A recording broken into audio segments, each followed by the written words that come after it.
So in particle motion 01 about constant velocity lecture, we have talked about the motion of the particle in x direction, constant velocity, and we have given sine function in y direction and some function in z direction.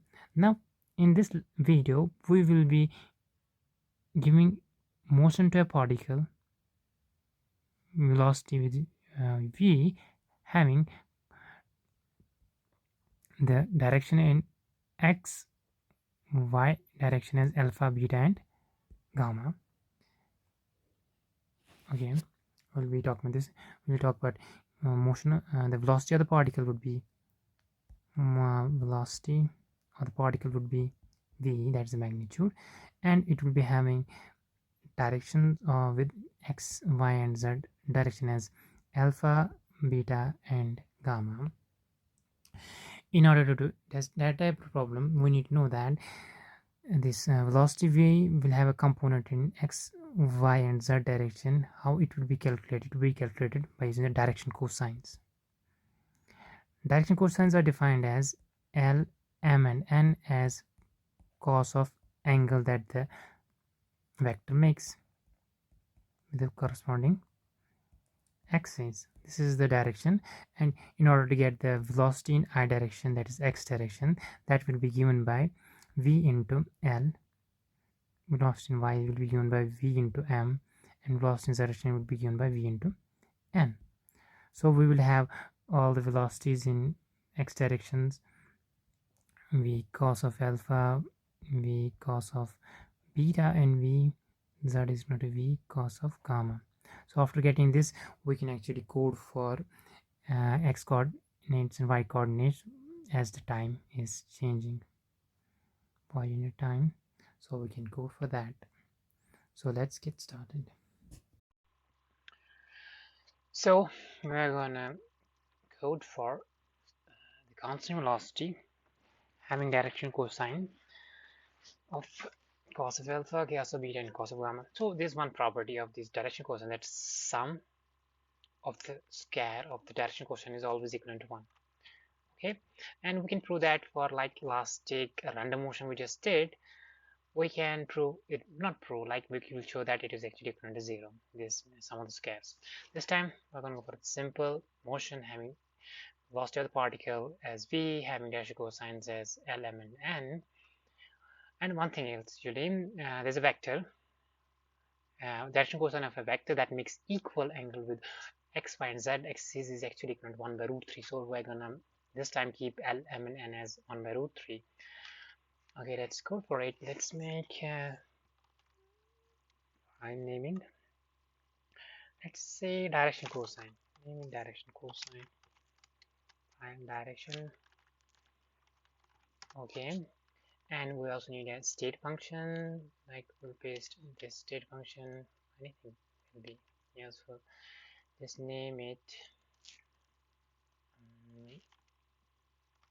constant velocity d direction cosine. Save it as this one.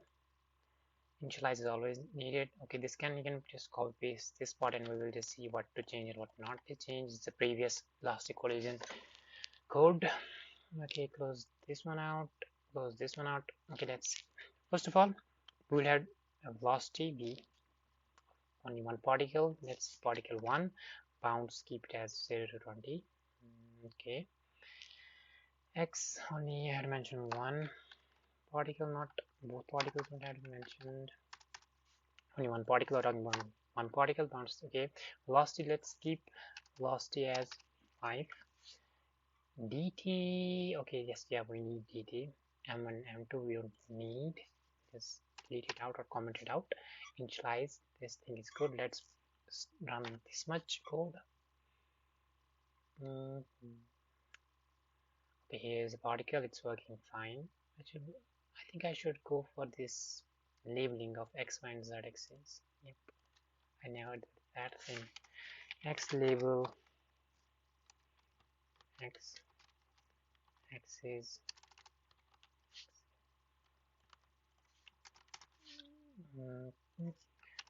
look a little bit nicer.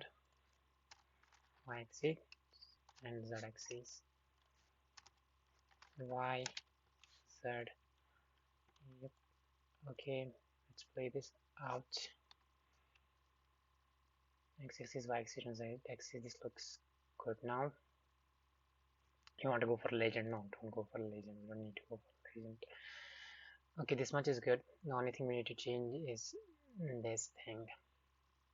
So what we need, X, Y, and Z, we need velocity, we need H, we need dt, we need, and we need L, M, and direction cosines. So we need those things every time. We only need it one time, and we don't need it actually. Okay, let's yeah, we need it. L, M, and N. So I had to define L, M, and N. These are the given thing. L is not cos of alpha. We will keep it as 1 by root 3. 1 divided by square root 3. Wait a second. Square of 3. Square root of 3, or you can write this way or that way, doesn't matter. M is equal to 1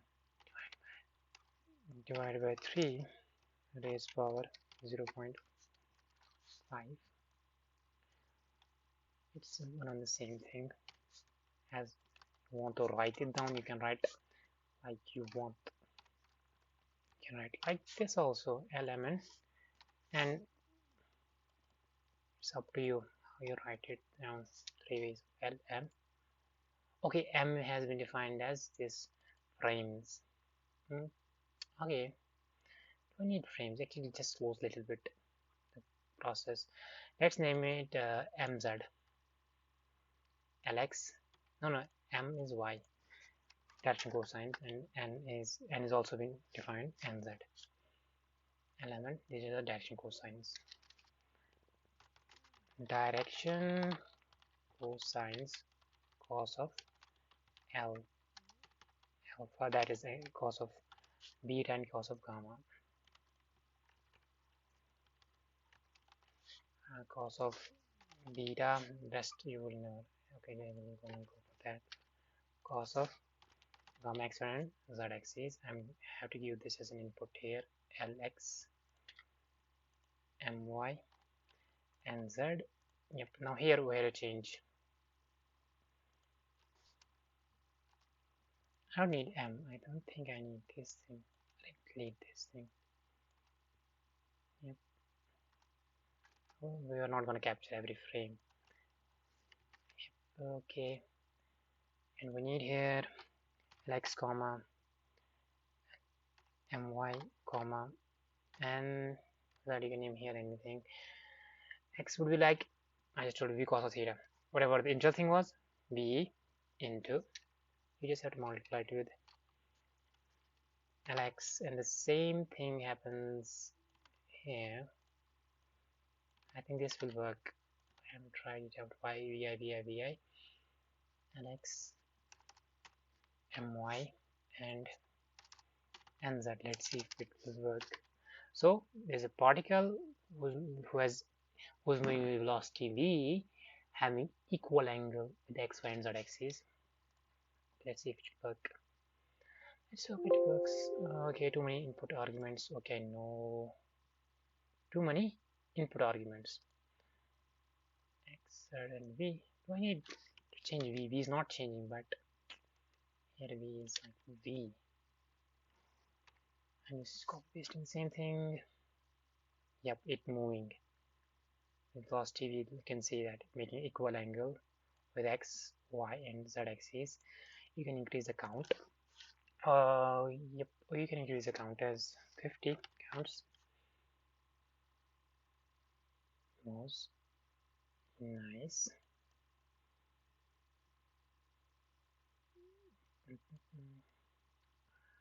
Okay, what if you give some value that is not accurate? 1 by square root. What if 1 by 2 square root of 2? How will it move? Having something. Okay, more x axis, z axis is there, z value, z coordinate. Okay, this is it for this video. It was very easy, not that much, and we don't need this part yet. Wait, we don't need this part. Why are we going for this part? We don't need logic, unique, we don't even need this one. We can keep vector unit, the position vector, we can keep it there. I think see the count, position vector different counts. First row comma all. Yep, now it's okay. You can increase the velocity as well, keep not decrease or increase the velocity up to you. Increase up to 10. Okay, it gets out of the bound. I haven't even made it to collide. Bound has this time no meaning because I haven't given, like if it's greater than it to stop. You want to keep new bound as well. Okay, let's give bound as well. Doesn't that, it's not that much. So where did that file go? It was this file. Look, in order to queue bound, where was that random motion? Here is random motion. Random, yep, here random state. You have to just give this file xi is this, and this. I will show what to do. You don't want to choose while xi, go for same, so it won't go beyond the bounds.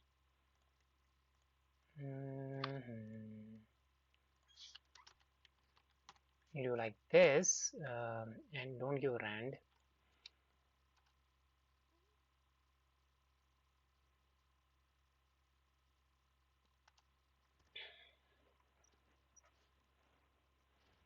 If if xi is actually greater than the b bounds, if xi is this, not while this time, only if it is greater than xi is equivalent to xi minus 1. I think this would work. Let's say yi minus 1, zi minus 1. Let's see if it will work or not. Okay, okay, run it now. What is the error? Bx for, okay, bound function. I haven't given bound function there. Too many input arguments.